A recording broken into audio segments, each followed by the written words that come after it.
Happy Sabbath to each one of you. It's my pleasure to be here on the Vespers service.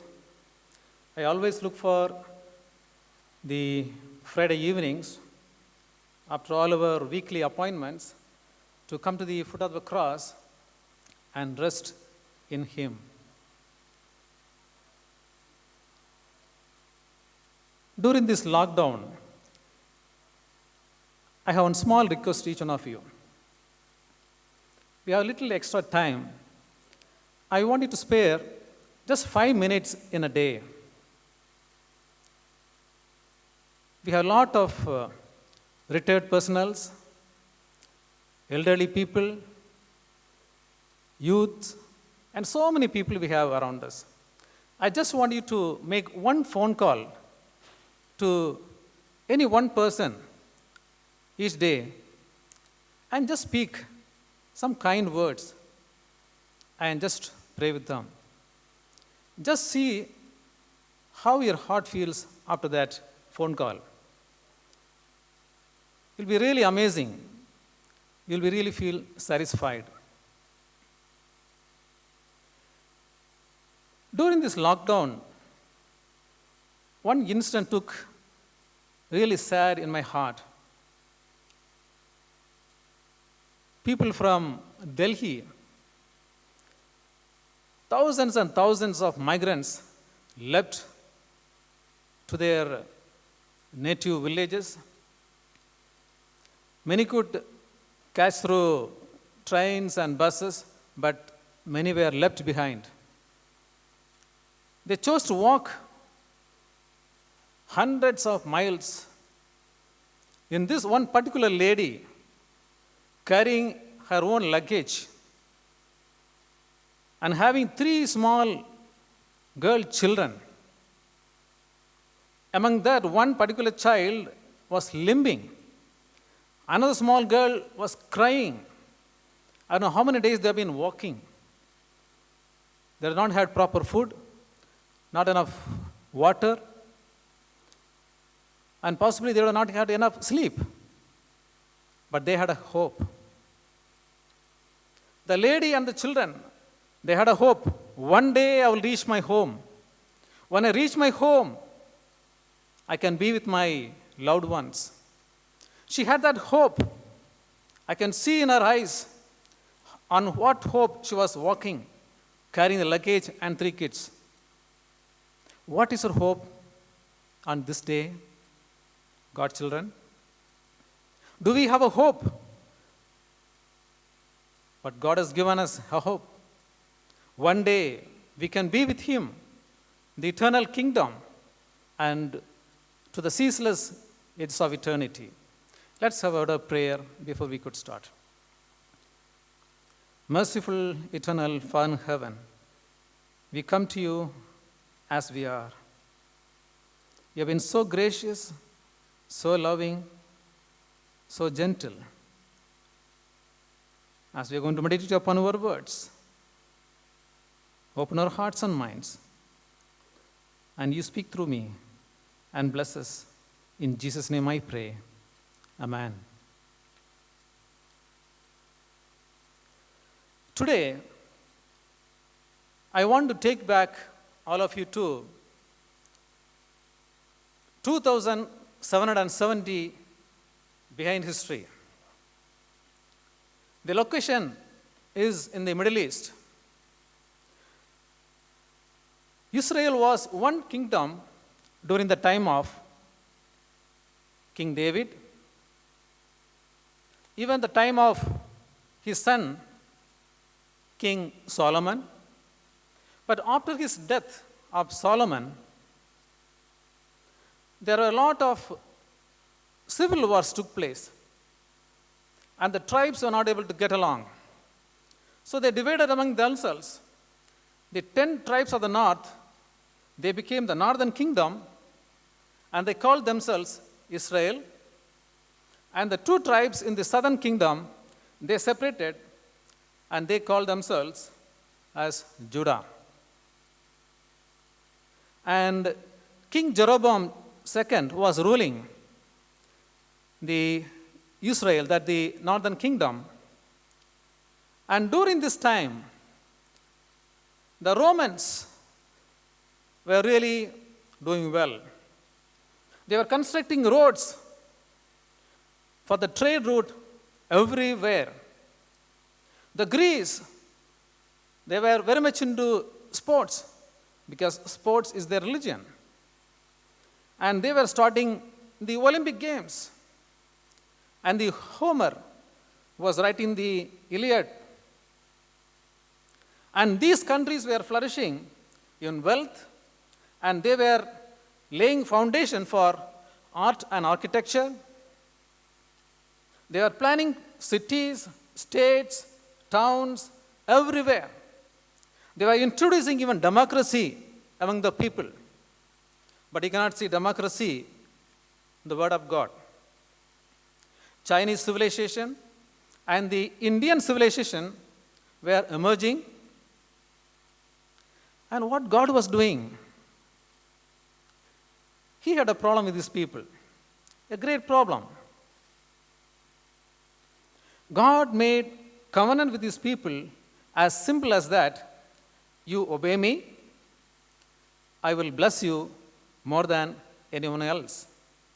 But if you disobey me, I will curse you more than anyone else.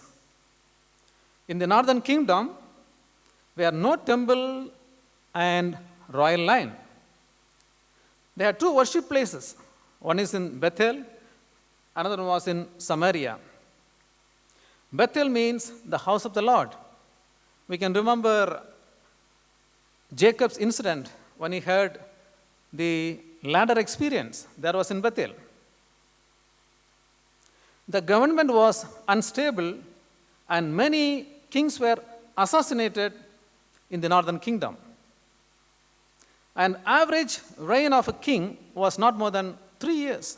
It's very serious. But the contrary, in the other side, the southern kingdom, the kings were averagely ruling for 33 long years. Israel was in serious trouble and problem with God.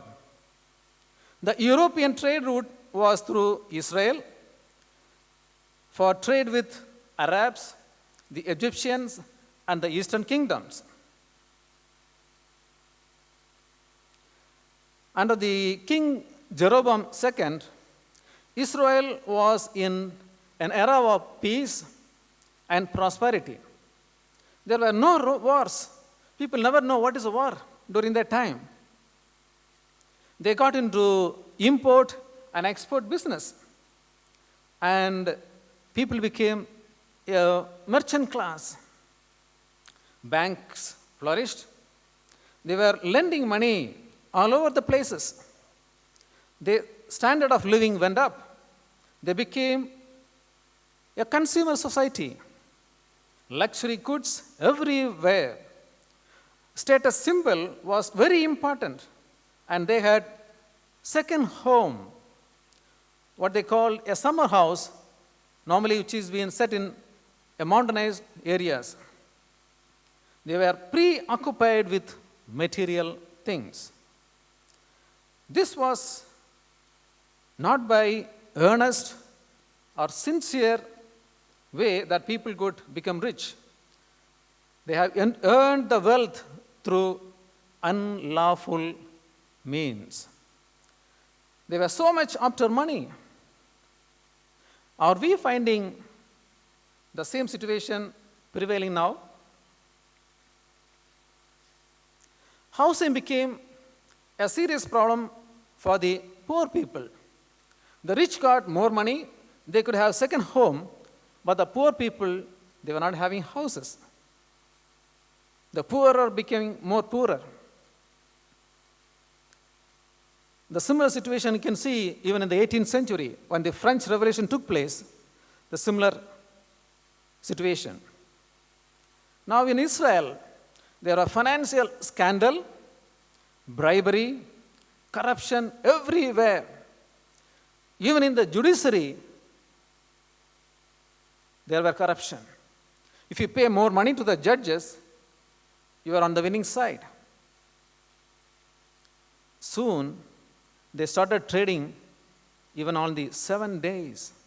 Imagine God's people. Sexual relaxation was the order of the day. Alcohol consumption nearly grew sharply. Religious life was growing, but not the religion of their fathers. All New Age faith cropped in. Pagan faiths were introduced. They were interested in Eastern and Western religion outside the people of God. They were interested in the creation rather than the Creator. Mother Nature rather than Father God.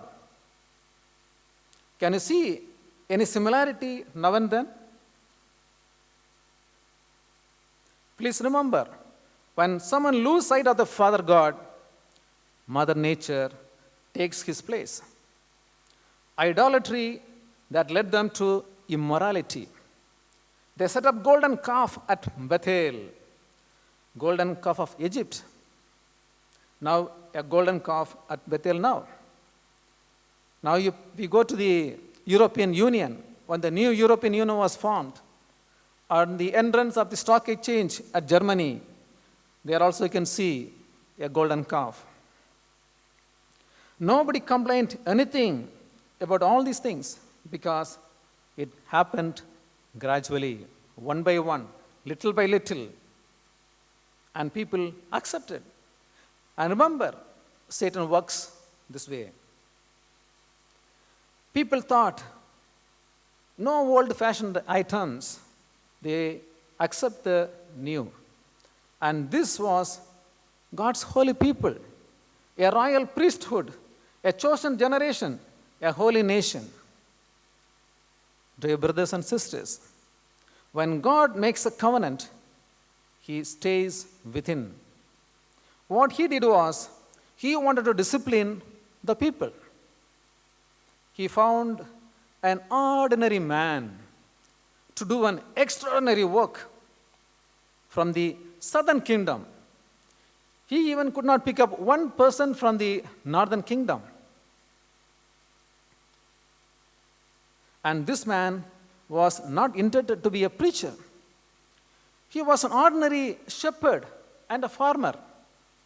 He had few sycamore tree that was called the poor man's fig those days. And he collects these fruits and sell it in the nearby market. And when he had leisure time, he used to take the flocks around. He was not even well educated. He had no religious training, not ordained, not professional.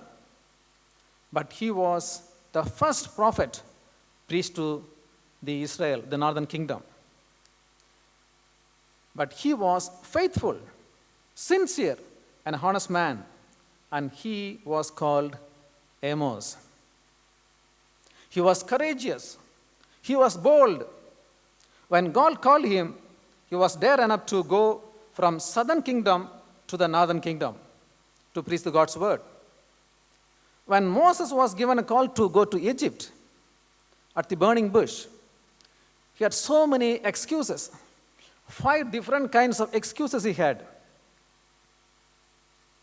He started saying, "Who am I? I cannot speak very well," and so on. Excuse after excuse.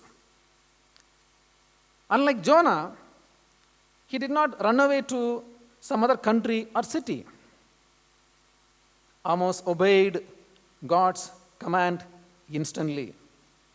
God picks up such people to do extraordinary work. Amos was called to declare God's judgment. Amos was commanded to preach that no one wanted to hear. His messages were not flowery, pretty, not dripping with honey. It wasn't sweet. It was a stern warning from God. Yes. Can you remember someone else in the Bible had a similar character? Just before Jesus would come, John the Baptist. He had never had a formal education in a theological seminary. He never had an attractive personality. He was not from a well-to-do family. His words were rough and tough.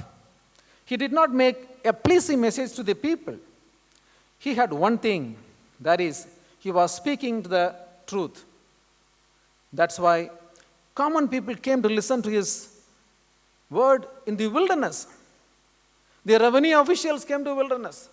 The soldiers, the officials came to the wilderness.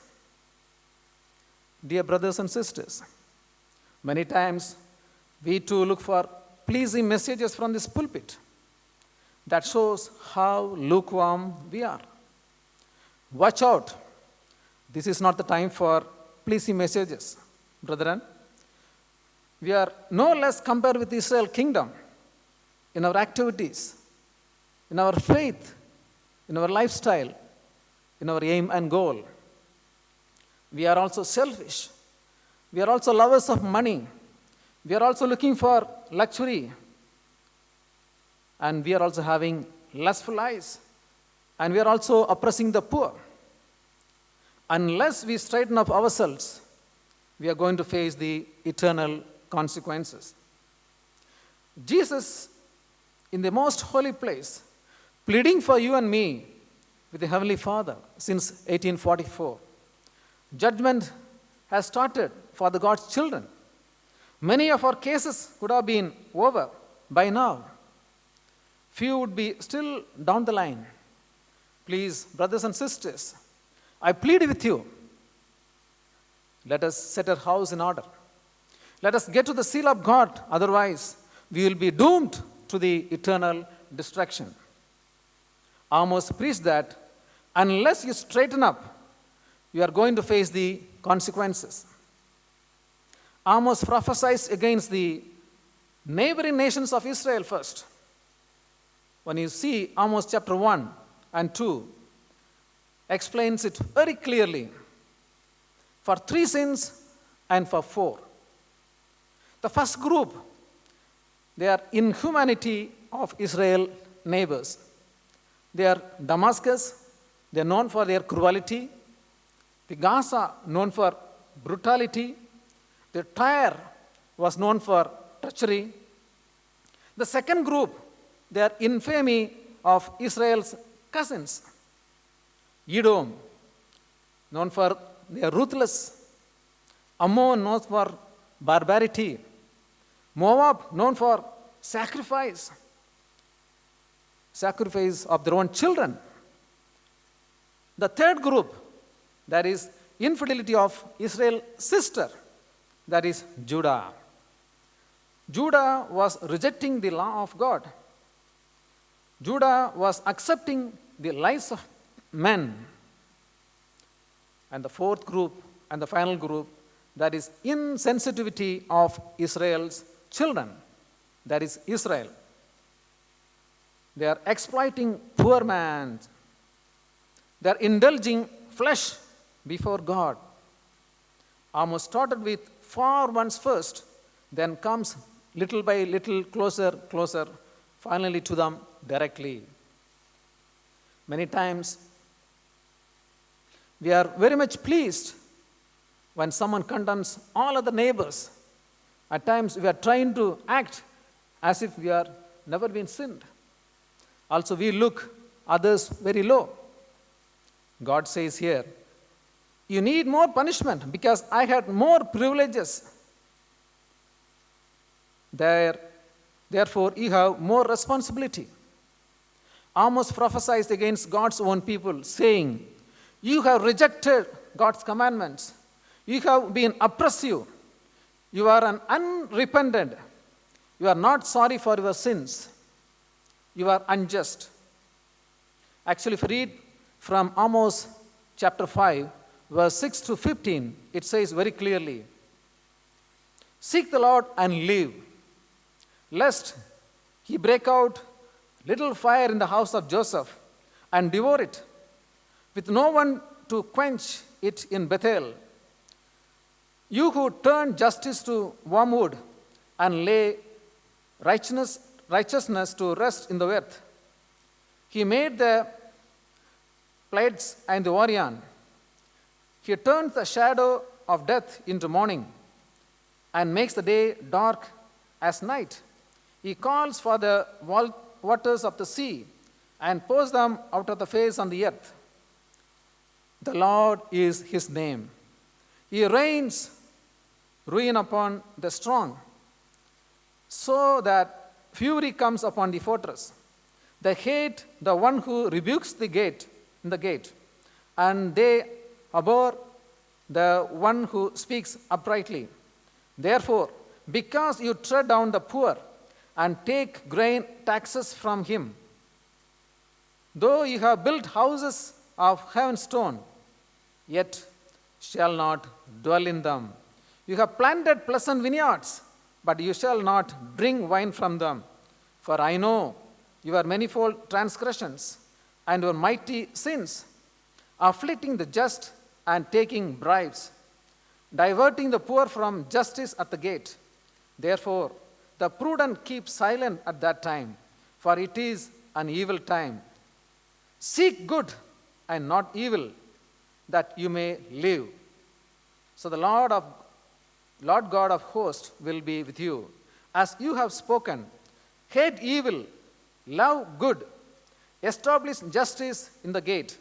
It may be that the Lord God of hosts will be gracious to the remnant of Joseph. God is saying in Isaiah 64:6, your righteousness is like filthy rags. Many times we think we are so righteous, so earnest. But God is saying your righteousness is like a filthy rags. What God did to the northern kingdom was he wanted to discipline the people in different way. He started punishing them one by one with one calamities. The first one you can see in Amos chapter 4, verse 6. Also I gave you cleanness to teeth in all your cities, and lack of bread in all your places. Yet you have not returned to me, says the Lord. They had the food shortage. Number of harvests failed. This was God's saying, wake up. You are dependent on me, not on the mother nature. It is me you should look at. This was the first discipline he applied. Here we can see how Amos puts in, yet you did not return to me. The second calamity you can see in Amos 4, verses 7 and 8. I also withheld rain from you. When there were still 3 months to the harvest, I made it rain on one city. I withheld rain from another city. One part was rained upon, and where it did not rain, the part withered. So 2 or 3 cities wandered to another city to drink water, but they were not satisfied. Yet you have not returned to me, says the Lord. There was water shortage, a shortage of fresh drinking water. The third calamity we can see in Amos 4, verse 9. I blasted you with blight and mildew. When your gardens increased, your vineyards, your fig trees, and your olive trees, the locust devoured them. Yet you have not returned to me, says the Lord. God has sent disease to the crops and animals. So locust and the mildew came, yet you did not turn to me, says the Lord. Dear brothers and sisters, there's a strong message comes here. When a nation experiences trouble, they should turn to the Lord. They should look upon the Lord. The fourth calamity, let's see what it says in Amos 4:10. I sent among you a plague after the manner of Egypt. Your young men I killed with a sword, along with your captive horses. I made the stench of your camps come up into your nostrils, yet you have not returned to me, says the Lord. He sent plague to the people. See how things get nearer to them. He started with different famines, different kinds of water shortage, and finally he sends plague to the people. Now, the fifth calamity you can see in Amos chapter 4, verse 10. Raids from the people around, yet you did not turn to me. And the sixth calamity you can see in Amos 4, verse 11. I overthrew some of you as God overthrew Sodom and Gomorrah. And you were like a firebrand plucked from the burning, yet you have not returned to me, says the Lord. Fired some of the cities, lightning set the wooden houses on fire, and they lost, yet you did not return to me. None of this had any effect on them. Two more worse things yet to come. A massive earthquake hit the 10 northern tribes just after Amos preached. It was so big that it is still remembered by Prophet Zechariah even after 250 years later. That wasn't the worst. The very worst thing was exile. If you read Amos chapter 4, verse 12, says, Therefore, thus will I do to you, O Israel, because I will do this to you. Prepare to meet your God, O Israel. What do you mean by prepare to meet thy God? It says, since you were not bothered to listen to God's word, you will surely need to meet the Lord on the judgment day. Yes, no excuse at that time. It is amazing. God never punishes without sending a prophet first saying, now this is what will happen if we won't obey. There is a flexibility. God doesn't just do it. He always gives warning. We can see the whole book of Revelation is warning to the whole world. Amos was tough, came with strong accusations of what they were doing. Amos was not scared with Amaziah, who was the priest of Bethel, came to him and threatened him, saying, Go, you seer, flee to the land of Judah. But Amos was not bothered. Amos spoke to their minds. Amos majored on the justice of God. Amos communicated the divine thoughts to them. We can see some mercies, Amos. Are you bold enough to tell what is right and what is wrong? Are you bold enough to tell the love of Jesus wherever it is possible? We can see some mercy in Amos too. Even though he was rough and tough in the beginning, at the end, we can see how tender he became. Amos chapter 7, verse 2, you can see how could Jacob survive. Here Amos is pleading to the God how Jacob could survive. He is so small. Chapter 7, verse 5, again he says, how could Jacob survive? He is so small. Amos pleaded with God not to punish, and God said, I won't. Amos did not say Israel. Instead, he said Jacob. You know why? Jacob was a strong schemer, the man who wants to get rich very quick, the man who bargains, the man who deceives his father to get blessing. That was Jacob. And because even these people were having the same attitude in character, Amos said, how could Jacob survive? He didn't say, how could Israel survive? Your prayer can change God. Your prayer cannot change his character, but can change his plans. Go on knocking when you pray. Go on knocking until he gets out of his bed and gives you bread. His mercy is greater than his disobedience. Do we forgive for the last? Do we grieve for the last? Do we grieve for those who desperate and comfort and so on? Hebrew chapter 2 verse 3 says, how shall we escape if we neglect so great a salvation, which at the first began to be spoken to the Lord and was confirmed to us by those who heard him? Amos' words were harsh, but in Bible, those who preached with harshness ends with comforting words. Amos said, God will bring the captives back. Have you ever been captivated by something that would let you go? Some sin, some problem, some difficulty.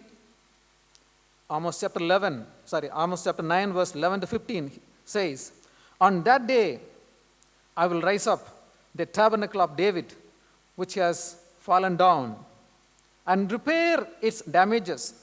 I will raise up its ruins and rebuild it as in the days of old, that they may possess the remnant of Edom and the Gentiles who are called by my name, says the Lord who does this thing.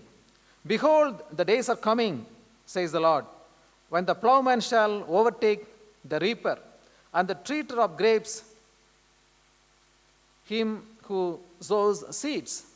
The mountains shall drip with sweet wine, and all the hills shall flow with it. I will bring back the captives of my people Israel. They shall build the vast cities and inhabit them. They shall plant vineyards and drink wine from them. They shall also make gardens and eat fruit from them. I will plant them in their land, and no longer shall they be pulled up from the land I have given them, says the Lord your God. God promises that he will restore his people, and he wants to lift you up. God promises that he will replant his people. Where do we root ourselves? Do we root ourselves in his words? Do we root ourselves in the love of Jesus Christ? Dear brothers and sisters, God is asking you today to preach like Amos to the people of Pune city, at least to the Sangvi area. Are you ready to go and talk to the people the love of God? People are perishing without the word of God. Stop living for yourself. Start living for others too. Jesus is coming very, very soon than what we expect. Prepare to meet thy God, O Israel. How much preparation have you done to meet our God? Ask yourself tonight. Ask yourself. May God bless you with your efforts in doing God's ministry. God bless you. Shall we all close our eyes for prayer? Eternal Father in heaven, we come to you as we are. We are sinners, dear Lord. We are unworthy to call upon your name. But yet you have called us as your children. Dear Lord, on this Sabbath day, we once again recommit ourselves. Forgive all our iniquities, our sins, and cleanse us from all our problems and make us worthy to the eternal kingdom. I commit each one of us that's listening this message, especially the older ones, the retirees, all the church members, the lay members, all the visitors that are watching on this program. I commit this university in the care and keeping. Bless each one of us. May we live a life like a light set up on a hill so that people can see Christ in our life. Bless us to the very end, because we pray in Jesus' worthy name. Amen.